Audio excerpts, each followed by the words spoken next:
আসসালামু আলাইকুম।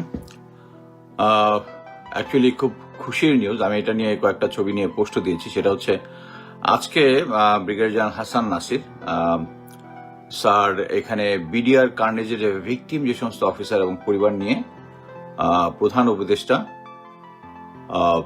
ডক্টর ইউনূসের সাথে সাক্ষাৎ করেছেন। আমি ছবিগুলো আমার ওয়ালে পাবেন। সবচেয়ে ইম্পর্টেন্ট জিনিস হচ্ছে উনি ওখানে এটার বিস্তারিত বর্ণনা, আমাদের যে দাবি দেওয়া যেগুলো আছে বিচারের এবং অন্যান্য সমস্ত কিছু উনি ফিজিক্যালি ওখানে বলেছেন এবং লিখিত একটা কাগজও হ্যান্ড ওভার করেছেন। এবং একই সাথে আমাদের যে সেনাবাহিনীর পরিবারের অফিসার আদার র্যাঙ্ক সবার যারা গত 15 বছরে শেখ হাসিনা সরকারের ভিকটিম হয়েছে, তারা অ্যাকচুয়ালি বিভিন্ন সময় সেনাবাহিনীতে অ্যাপ্লিকেশন দিয়েছে। জেনারেল হাফিজ, লেফটেন্যান্ট জেনারেল হাফিজ যিনি আছেন, তার কাছে অ্যাপ্লিকেশন করেছেন। আর সবচেয়ে অ্যামেজিং ব্যাপার হচ্ছে যখন এটা নিয়ে কথা বলেন যে এই সমস্ত ভিকটিম, প্রফেসর ইউনূস বলেছেন ওনার সেই ধরনের কোনো কিছু আসেই নাই। তার মানে হচ্ছে এত কিছু যে জমা দেওয়া হয়েছে সেনাপ্রধানের কাছে বা ইয়ার কাছে, যে সমস্ত ভিকটিম অফিসার যারা, এটা প্রধান উপদেষ্টা পর্যন্ত যায়, উনি জানেই না যে দেশে একটা এরকম একটা সমস্যা আছে।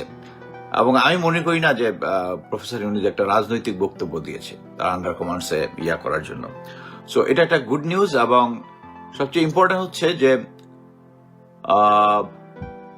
সমস্ত দাবি দেওয়া প্লাস হচ্ছে সেনাবাহিনীকে পুনরায় সুসংগঠিত করার জন্য যে সমস্ত অফিসারদের বিচার করতে হবে, বিচারের দাবি, এটা নিজে প্রফেসর ইউনূস কাছে হ্যান্ড ওভার করেছেন। এবং সবচেয়ে অ্যামেজিং, যখন উনি চলে আসতেছেন তখন নাকি টেবিলের উপরে ছিল, প্রফেসর ইউনূস আবার ঘুরে গিয়ে ওই লিস্টটা ওনার নিজের কাছে নিয়ে আসছেন। সো এটা একটা আশার বিষয়। এবং সেম জিনিস বারবার আর বলতে চাই না, সেটা হচ্ছে যে এই ভিকটিম অফিসার যারা অ্যাপ্লিকেশন করেছিল তাদের ব্যাপারে অ্যাকচুয়ালি এখন পর্যন্ত কোনো কাজই করেনি সেনাবাহিনীর যে এমআই ডাইরেক্টরেট এবং আমি বলছি পিএস ডাইরেক্টরেট। হ্যাঁ, এখন নাকি এটা নিয়ে নাড়াচাড়া করতেছে। একটা জিনিস দেখেন যে আমি অনেক সময় অনেক কিছু অ্যাডভান্স বলি, এগুলার কারণ আছে। কারণটা হচ্ছে if you do not exert pressure they are not going to work. আপনি একটা জিনিস দেখতেছেন যে কঠিন, এইটাই দেখেন যে লেফটেন্যান্ট কর্নেল রেদওয়ানের ছবিটা পৃথিবীর সবাই দেখেছে, কিন্তু ওয়াকার স্যার দেখেনি। উনি বলতেছে যে প্রমাণ ছাড়া উনি কিছু করবে না। এবং সবচেয়ে অবাক কাণ্ড হচ্ছে যে তাকে পানিশমেন্ট দেওয়ার জন্য সেনাবাহিনীতে ফিরে আনা হয়েছে, কিন্তু তাকে কিন্তু পানিশমেন্ট দেওয়া হয়েছে একটা কাগজে পানিশমেন্ট, অন গ্রাউন্ডে কোনো পানিশমেন্ট দেওয়া হয়নি। আমি যেটা শুনলাম তাকে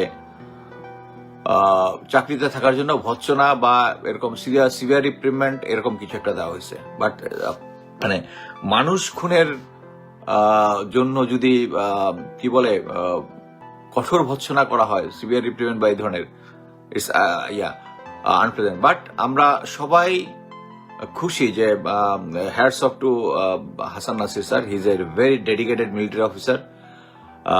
এবং আমরা অ্যাকচুয়ালি ব্যর্থ, তাকে এখন পর্যন্ত সরকারের কোনো একটা জায়গায় যে নিতে হবে, নিতে কাদেরকে পারবেন?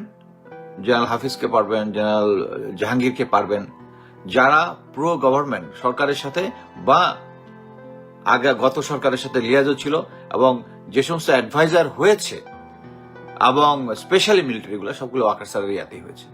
সো আমি অ্যাকচুয়ালি জোর জানাচ্ছি হাসান নাসির স্যারকে একটা অ্যাডভাইজার যদি ইয়াতে পরিবর্তন হয় তাকে করার জন্য।